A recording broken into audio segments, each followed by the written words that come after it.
She's not dead. Come on.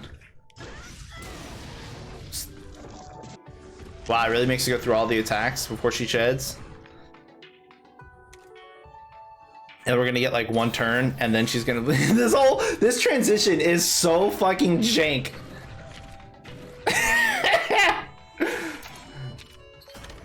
And like nothing happens. You have to hit her like once. She doesn't do anything, and then she flees. Oh my god. It's so bad. Sentry mode activated. Target acquired. Hey there, hunters. Apologies for the uber clickbait title and thumbnail. I thought it would be funny, but it's also true, so it's not really clickbaity, it's facts. Anyway, the Kulve update dropped today, and we got 2 new monsties as well, which are the Hellblade Glavenus, which is a fire power type, and Azure Bull, which is tech thunder type. Let's quickly cover what's new and useful in this update, and then we can get into our new favorite fire monstie and kind of go that way. So, Kulve is Kulve. The fight is kind of jank and boring. It's not all that difficult. She doesn't really move, which looks weird. And she's only got 2 attacks that aren't, standard, power speed tech attacks. Her armor is kind of cool for layers, but the skills are pretty unappealing, so probably not going to be using that. She also has 1 weapon for every type, all of them being water for some reason, besides bow is thunder and gun lance is ice. The sword and shield is a small upgrade for Mizu for water. The hammer is a great upgrade though, since it's got para poison chaser rather than sleep seal like we have on our other water hammers. Everything else is pretty lame though. Azure Bolt didn't really bring anything to shake up the meta too hard. His armor is not that great, it's for fashion, and it only comes with a bow and a hunting horn. The hunting horn has 14% base crit, which is crazy good, so that's a nice horn. And the bow is just a slightly better Rajang bow, so we're going to be using that too.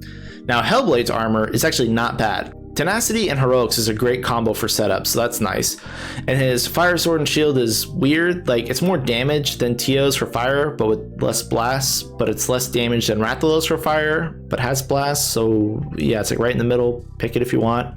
The hammer is definitely the new go-to hammer for fire though. It's about the same damage as Rathalos, but has free blast blight on top of it.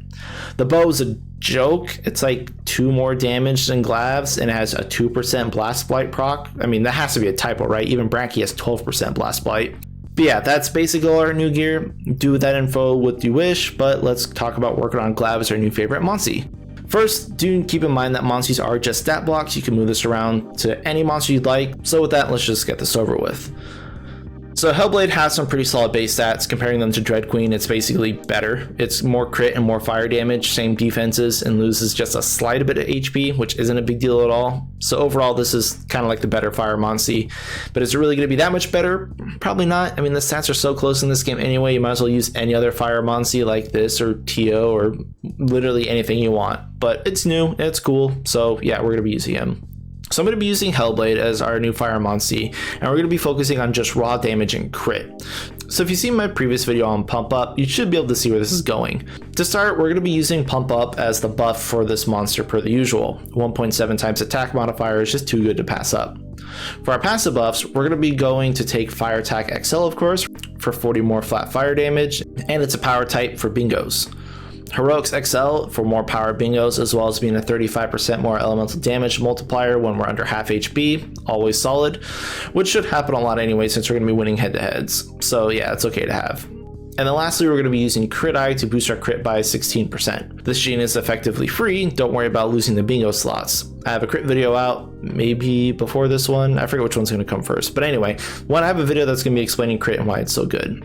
And lastly, we're going to have a rainbow gene to support the speed and power bingos. Granted, it's not really required, I still like it for the extra 10% speed damage. For the active skills, we need 1 skill of each type for coverage. So for our power, we're going to be using the new Hellblade tail attack, which is an easy win.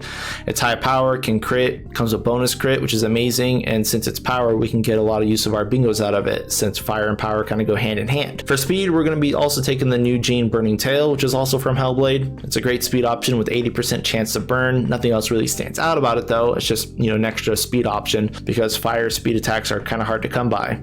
And it can crit, which is very important. Burns just extra. Funnily enough, we're going to be using the Firecracker gene from Kurapeko as our tech coverage, mostly because it's like the only tech fire move that can crit, sadly.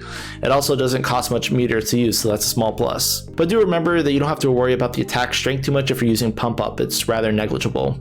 Now lastly, for utility moves, we're going to be using Tailspin from Uragon. It's an AoE attack, which is sometimes nice to have, but it can also crit, which not very many fire AoEs can, and it has a very high chance to apply Blast Bite, which is awesome.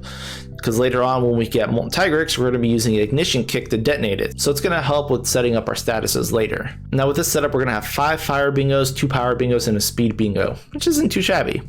This gene setup on Hellblade should be able to cover all your bases and be able to pump out some seriously high damage numbers just by itself. Now obviously you can get bigger numbers in co-op when you have someone else setting up like your bleeds or buffs, since really only neutral monsters should be using bleeds to set themselves up.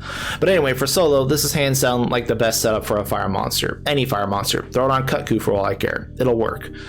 Unfortunately, like I mentioned before in the pump up video, gene tables are going to be getting kind of homogenized at the metagame level, like at least here in PvE. But don't feel like this is a must-do kind of thing. Changing some attacks here and there won't make a huge difference in your overall play. This is merely kind of for min-maxing and having like, you know, an answer to everything kind of fire monster.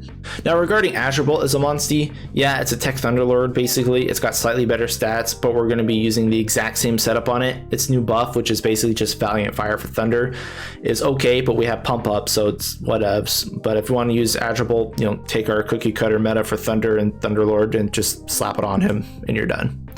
But anyway, that's the new update. It's kind of lackluster. That's content, I guess. I mean, even if it was just a flip of a switch, it's free content. So yeah. Anyway, thank you all for watching and good luck out there, hunters.